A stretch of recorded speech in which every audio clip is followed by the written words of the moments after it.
Firman Tuhan jadi renungan kita pagi ini tanggal 6 ya. 7. Tanggal 7. Diambil dalam Kuan-Kuanan atau Amsal 23 ayat 14 sampai 15. Demikian firman Tuhan. Olah kambiar-biaren mendidik anak du. Adik ipok-pok endu ia labo ia mate, tapi selamat. O anakku meriahkal ukurku, adi pentar kam. Surak pusuhku megiken kam, melaskan ranan sidem pemetah. Sejenda. Kuan-Kuanan 23 enda ayat 10:5 enda pe bagin dari 30 petua ya. Guna ipakekan gelah panci kita ngeluh alupayo benar rikut saksin kuan-kuanan nenda.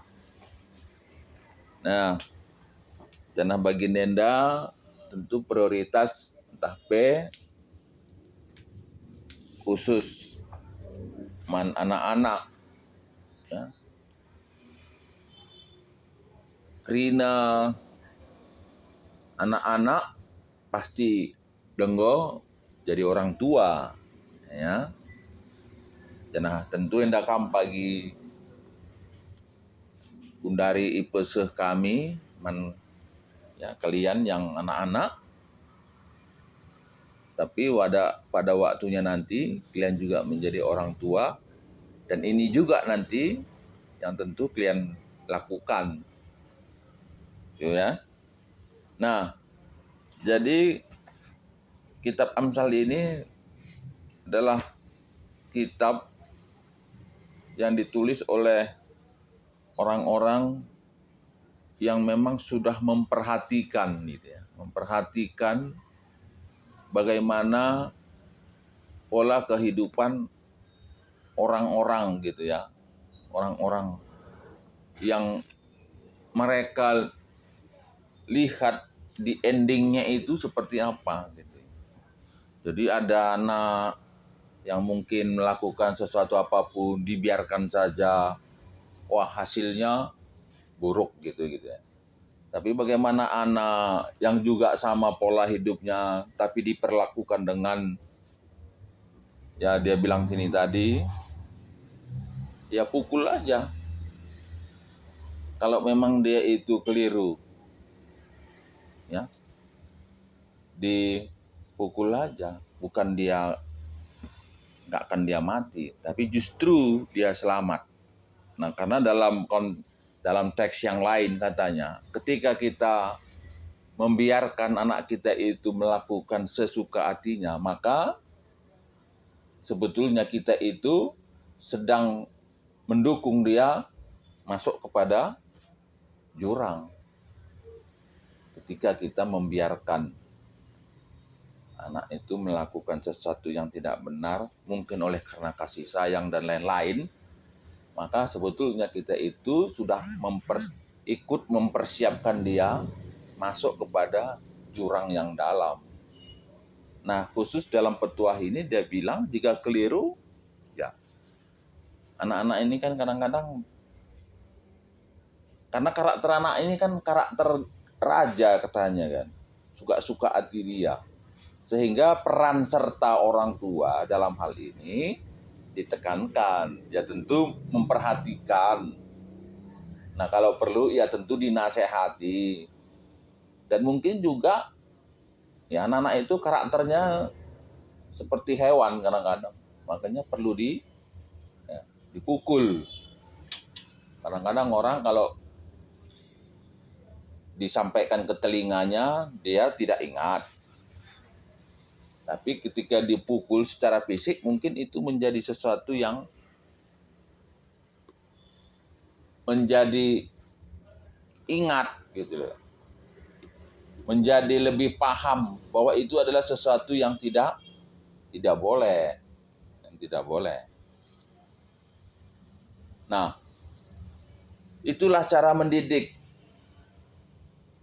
Ya mungkin yang lebih luas, banyak hal yang bisa. Tapi artinya di sini tidak ada istilah pembiaran. Tapi perlu diperhatikan bahwa dalam kehidupan anak itu ada rambu-rambunya. Dan jika melakukan pelanggaran terhadap rambu itu tentu ada sanksinya. Dan sanksinya ini ya dalam teks ini sampai dipukul. Ya, dipukul. Artinya pukulan itu pukulan untuk mengarahkan pada jalur yang benar. Nah, kita kembali ke orang Israel atau orang Palestina, orang Yerusalem. Nah, kalau orang Yerusalem itu anak-anak mulai dari umur lahir sampai pada umur 12 tahun. Itu mereka itu diberi pelajaran tentang Alkitab sampai umur 12 tahun. Makanya kalau kita lihat sejarah Tuhan Yesus itu umur 12 tahun, dia sudah mengajar imam-imam. Dan ketika dia berada di Bait Allah dan berbicara dengan imam-imam, imam-imam itu takjub. Karena memang seperti itulah bangsa Israel dalam memahami pentingnya atau lebih penting firman itu dari apapun. Sehingga firman itulah yang diberikan pertama kali dalam kehidupannya di dunia ini. Nah, setelah 12 tahun barulah diajarkan keterampilan.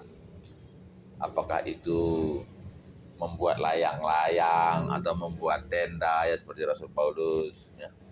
Atau mungkin mengajari mengumpulkan kayu dan seterusnya. Atau membuat batu bata. Nah, itu orang Israel. Begitu pentingnya firman Tuhan ini lebih dari apapun. Ya. Begitulah pandangan bangsa Israel bahwa kehidupan yang akan datang itu sebetulnya lebih penting daripada kehidupan saat ini. Walaupun saat ini juga bukan tidak penting, tapi itulah prioritas dalam membangun kehidupan bagi bangsa Israel waktu itu. Nah, kita bagaimana? Nah, kita tidak seperti itu. Tapi ya bukan tidak pula membuka peluang. Makanya mumpung masih ada waktu ya gunakanlah. Nah, apa yang sebetulnya menjadi harapan bagi orang tua terhadap anak tadi? Nah, itulah yang disampaikan di dalam ayat 15 ini. Oh anakku, meriahkan ukurku, adi pentar kam. Nah, pemahaman pentar di sini sebetulnya takut akan Tuhan. Pemahaman Alkitab pentar itu bukan pendidikan tinggi, tapi pemahaman tentang firman Tuhan. Jadi ketika ada anak hidup seturut firman Tuhan, mengerti firman Tuhan, itu jadi sukacita bagi orang tua. Dan sukacita orang tua ini juga salah satu bentuk buah imannya. Dan ini akan memberikan umur yang panjang. Karena sudah pastilah anak yang takut akan Tuhan akan menghormati orang tuanya. Dan anak yang menghormati orang tuanya itu akan diberi jaminan umur yang panjang. Dan anak yang menghormati orang tuanya juga ada jaminan berkat Tuhan. Ya, karena Mazmur 1 udah jelas dibilang, orang yang merenungkan firman Tuhan, orang yang merenungkan firman Tuhan pasti menghormati orang tua dan orang yang lebih tua. Dan apa yang dibilang, apapun yang dikerjakannya akan berhasil. Ya, apapun yang dikerjakannya akan berhasil. Jadi bisa terjadi sebaliknya, ketika ada orang yang begitu pintar, ya, tapi kurang menghormati orang tua, maka itu menjadi suatu petaka. Banyak juga orang pintar, tapi nasibnya nggak bagus. Bisa kita ditelusuri, pasti dia kurang hormat terhadap orang tuanya. Ya. Tapi bagaimana dengan orang-orang yang di kampung-kampung sana? Orang yang dibangun dengan lingkungan sosial yang bagus. Kalau di kampung sana kan lebih bagus. Dan banyak yang melejit ke permukaan. Kenapa? Karena itu tadi, salah satu. Di kampung sana orang tua masih takut. Masih sangat orang anak-anak itu sangat menghormatin orang tua. Sehingga dari itu Tuhan memberkati. Ya. Kalian pun nanti seperti itu. Jadi tidak ada orang tua disebutkan di sini, oh anakku meriahkan ukurku, adik bayak kam, nggak ada di sini. Tapi yang dia bilang, oh anakku meriah ukurku, adik pentar kam. Takut akan Tuhan. Ersurak pusuku, megiken kam, melaskan ranan dum pementah. Ya, artinya di sini menyampaikan hal-hal yang bijak, yang sesuai dengan firman Tuhan. Ya. Makanya sangat bangga orang ya, tua, misalnya anaknya pendeta, ya juga salah satu sukacita juga. Pendeta atau penginjil, atau ya nggak mesti jadi pendeta, tapi ya banyak memahami firman Tuhan, menyampaikan firman Tuhan dalam kesempatan yang ada. Nah itu juga jadi, dan banyak juga orang tua sangat tertekan dan menderita ketika anaknya itu begitu sukses dalam dunia gitu ya, dalam percaturan dunia. Mungkin dia jadi anggota dewan, tapi justru jadi penderitaan bagi orang tua. Banyak juga begitu. Anaknya sukses, tapi justru jadi penderitaan. Saya kira siapapun yang melahirkan Sambo sangat menderita lah itu saat ini. Iya kan? Pasti sangat menderita dia. Bagaimana anaknya yang didoakan menjadi seorang jenderal, tapi justru ending kehidupannya sesuatu yang tidak baik. Pasti sangat menderita dia. Nah, jadi ya inilah petuah. Nah, inilah petuah. Jadi ini berbicara tentang anak dan orang tua. Ya. Jadi harus kita pahami, dan mungkin kalian juga akan pahami. Mungkin saat ini enggak ya, bahwa kasih anak itu cuma sepanjang galah, tapi kasih orang tua sepanjang jalan. Ya. Itu pasti tuh nanti kalau kalian enggak belum tahu. Ya. Karena untuk memperjuangkan anak, orang tua itu siap untuk mati, tapi anak belum tentu siap untuk mati memperjuangkan orang tuanya. Nggak ada. Ya, nggak ada. Orang tua untuk misalnya lah orang anak sakit, orang tua itu siap untuk apapun untuk mengobatinya gitu ya. Tapi ketika orang tua sakit, anak belum tentu siap untuk mengobatinya, untuk apapun untuk mengobatinya, nggak ada, belum tentu. Nah makanya memang betul, kasih anak sepanjang galah, kasih orang tua itu sepanjang jalan, tak ada ujungnya. Dan kalian pun juga akan mengalami itu, ya. Karena siapapun yang lahir akan tumbuh dewasa dan jadi tua, dan begitu seterusnya.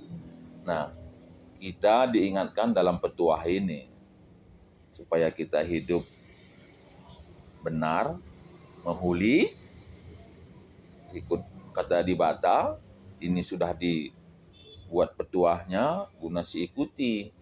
Sebut kita sebagai anak, sebagai orang tua. Ya.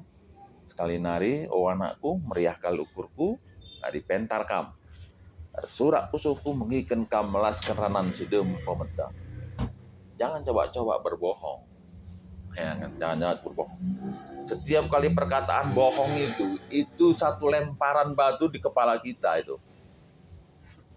Mungkin hari ini nggak benjol, suatu ketika mungkin hancur, parah kepala gitu. Itu ingat dulu Chris. Ya, satu kali perkataan itu satu kali lemparan itu. Mungkin hari ini kau nggak rasakan, tapi suatu ketika kebohongan-kebohongan tadi dengan lemparan-lemparan itu menimbulkan satu masalah besar. Percayalah itu. Jangan coba-coba membohong. Ya. Katakanlah dia yang sebenarnya. Dan biasanya orang yang berbohong itu tentu melakukan yang tidak baik. Orang yang benar itu, dia siap menerima apapun demi kebenarannya itu. Nah itu ya. Dan orang yang hidup benar, itu Tuhan yang membentengi. Malaikat Tuhan berjaga-jaga. Nah itu firman Tuhan yang bilang. Ya. Orang benar itu dikasihi Tuhan. Sama seperti Raja Daud. Ketika dia diberkati, Raja Goliat yang begitu hebat, dia tidak takut. Nah, dia bilang, engkau datang membawa dengan lembing, tapi aku datang atas nama Allahnya Israel. Maka dia yakin ya, karena itu tadi pengalaman hidup. Bagaimana Allah menyertai. Nah kita juga, apa kita nggak merasakan gitu ya, Tuhan itu menyertai kita. Rasakanlah. Dan teruskanlah untuk berbakti kepada Tuhan dalam kehidupan. Ya. Berusahalah selalu untuk memperbaiki diri hari demi hari menjadi lebih baik seturut dengan firman Tuhan. Ya. Terpujilah Tuhan, semoga firman ini menambah gitu ya, jadi perenungan yang dalam bagi kita, dan ketuahan mankala si magikan kata dibata dengan si makai kenca ibas geluh na wari. Amin.